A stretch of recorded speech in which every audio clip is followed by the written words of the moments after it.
আসসালামু আলাইকুম, স্বাগতম জানাচ্ছি বিবিসি নিউজ আন্তর্জাতিক সংবাদে। শুরুতেই সংবাদ শিরোনাম, এরপর বিস্তারিত। গাজায় ইসরায়েলি হামলায় ৯ ফিলিস্তিনি নিহত। কিয়েভ সিদ্ধান্ত না নেওয়া পর্যন্ত রাশিয়ার লড়াই চালিয়ে যাবে। ট্রাম্পকে হত্যাচেষ্টার দায়ে দোষী সাব্যস্ত ব্যক্তি হতে পারে যাবজ্জীবন। ৩ দিনের যুদ্ধ শেষে বেলুচিস্তানের নিয়ন্ত্রণ নিল পাকিস্তান সেনাবাহিনী। দর্শক, এতক্ষণ শুনছিলেন সংবাদ শিরোনাম। এখন বিস্তারিত। আপনি যদি ইসরায়েলের ধ্বংস চান এবং মুসলিমদের পাশে থাকেন, তাহলে ভিডিওতে লাইক করে চ্যানেলটি অবশ্যই সাবস্ক্রাইব করে দিবেন এবং আপনার মূল্যবান মতামত অবশ্যই কমেন্টে লিখে জানিয়ে দিবেন। এখন বিস্তারিত। গাজায় ইসরায়েলি হামলায় ৯ ফিলিস্তিনি নিহত। গাজায় বুধবার ইসরায়েলের বিমান হামলা ও আর্টিলারি শেলিংয়ে ৩ শিশুসহ ৯ জন ফিলিস্তিনি নিহত হয়েছে। আহত হয়েছে অন্তত ৩১ জন। এই হতাহতের ঘটনা বিভিন্ন স্থানে একাধিক হামলা ও শেলিংয়ের ফলে ঘটেছে বলে জানিয়েছে গাজার Palestinian civil defence agency. Israeli বাহিনী দাবি করেছে তাদের সেনাদের লক্ষ্য করে গুলি চালানো হলে একজন কর্মকর্তা আহত হন। এরপর তারা নির্দিষ্ট লক্ষ্যবস্তুতে হামলা চালায়। তারা এটিকে গাজার যুদ্ধবিরতি ভঙ্গ হিসেবে দেখছে। ইসরায়েলি বাহিনী গাজায় অবস্থানরত অঞ্চলের বাইরে ইয়েলো লাইনের কাছে এ হামলার ঘটনা।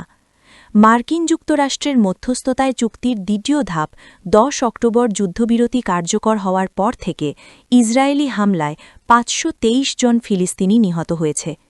এদিকে ইসরায়েলি সেনাবাহিনী জানিয়েছে একই সময়ে তাদের ৪ জন সেনা নিহত হয়েছে।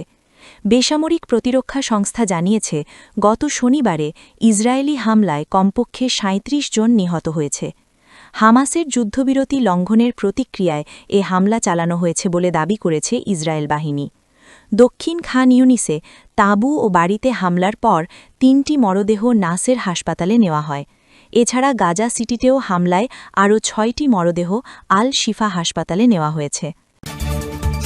কিয়েভ সিদ্ধান্ত না নেওয়া পর্যন্ত রাশিয়ার লড়াই চালিয়ে যাবে। ক্রেমলিনের মুখপাত্র দিমিত্রি বুধবার বলেছেন যুদ্ধের অবসান ঘটাতে পারে কিয়েভ, এমন সিদ্ধান্ত না নেওয়া পর্যন্ত ইউক্রেনের রুশ সেনারা লড়াই চালিয়ে যাবে। পেসকভ বলেন রাশিয়ার অবস্থান অপরিবর্তিত রয়েছে এবং তা ইউক্রেন ও যুক্তরাষ্ট্র উভয় পক্ষের আলোচকদের কাছেই সুপরিচিত। তিনি জানান বুধবার আবুধাবিতে শান্তি আলোচনার নতুন দফা শুরু হয়েছে। কিয়েভকে দোনবাস অঞ্চলের অবশিষ্ট অংশ ছেড়ে দিতে হবে রাশিয়ার এমন দাবি প্রত্যাখ্যান করেছে ইউক্রেন। এ ভূখণ্ডটি ৪ বছরের যুদ্ধেও মস্কোর বাহিনী দখল করতে পারেনি। ট্রাম্পকে হত্যাচেষ্টার দায়ে দোষী সাব্যস্ত ব্যক্তি হতে পারে যাবজ্জীবন। ট্রাম্পকে হত্যাচেষ্টার দায়ে দোষী সাব্যস্ত ব্যক্তি হতে পারে যাবজ্জীবন। ফ্লোরিডায় ডোনাল্ড ট্রাম্পের গল্ফ কোর্সে ২০২৪ সালের মার্কিন প্রেসিডেন্ট নির্বাচনের কয়েক মাস আগে তাকে হত্যাচেষ্টার ঘটনায় এক ব্যক্তি বুধবার সর্বোচ্চ যাবজ্জীবন কারাদণ্ডের মুখোমুখি হতে পারেন। ৫৯ বছর বয়সী রিয়ান রুথ গত সেপ্টেম্বরে তৎকালীন প্রেসিডেন্ট প্রার্থী ডোনাল্ড ট্রাম্পকে হত্যাচেষ্টার দায়ে দোষী সাব্যস্ত হন। ২০২৪ সালের নির্বাচনের আগে ট্রাম্পের প্রাণনাশের এটি ছিল দ্বিতীয় চেষ্টা, যে নির্বাচনের মাধ্যমে তিনি আবার হোয়াইট হাউসে ফিরে আসেন।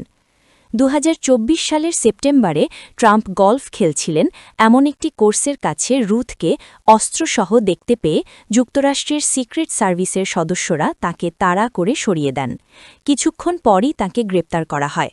বিচার শেষে রুথ একটি কলম দিয়ে নিজেকে আঘাতের চেষ্টা করেন, তবে প্রহরীরা হস্তক্ষেপ করে তাকে থামান। আদালতে দাখিল করা নথিতে প্রসিকিউটররা বলেন রুথের অপরাধ নিঃসন্দেহে যাবজ্জীবন কারাদণ্ডের যোগ্য।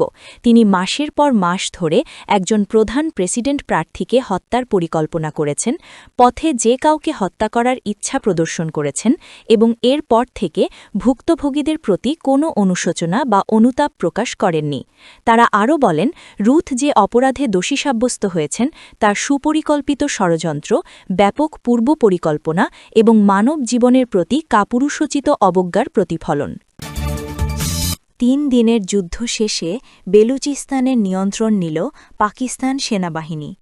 পাকিস্তানের বেলুচিস্তান প্রদেশে বিচ্ছিন্নতাবাদী বিদ্রোহী গোষ্ঠী বালুচ লিবারেশন আর্মি BLA এর সাথে নিরাপত্তা বাহিনীর ৩ দিনের ভয়াবহ লড়াই শেষ হয়েছে। বুধবার ৪ ফেব্রুয়ারি পুলিশ জানিয়েছে ড্রোন ও হেলিকপ্টার ব্যবহার করে বিদ্রোহীদের হটিয়ে শহরগুলোর নিয়ন্ত্রণ নিয়েছে সেনাবাহিনী। গত কয়েকদিনের এই সহিংসতায় নিহতের সংখ্যা বেড়ে ৫৮ জনে দাঁড়িয়েছে। গত শনিবার ৩১ জানুয়ারি থেকে বেলুচিস্তানের ডজনেরও বেশি জায়গায় একযোগে হামলা শুরু করে বিদ্রোহীরা। তারা স্কুল, ব্যাংক ও সরকারি অফিস দখল করে নেয়। এক পর্যায়ে তারা প্রাদেশিক রাজধানীর মূল ভবনের খুব কাছাকাছি চলে এসেছিল। এই লড়াইয়ে এখন পর্যন্ত ২২ জন নিরাপত্তা কর্মকর্তা এবং ৩৬ জন সাধারণ মানুষ নিহত হয়েছেন।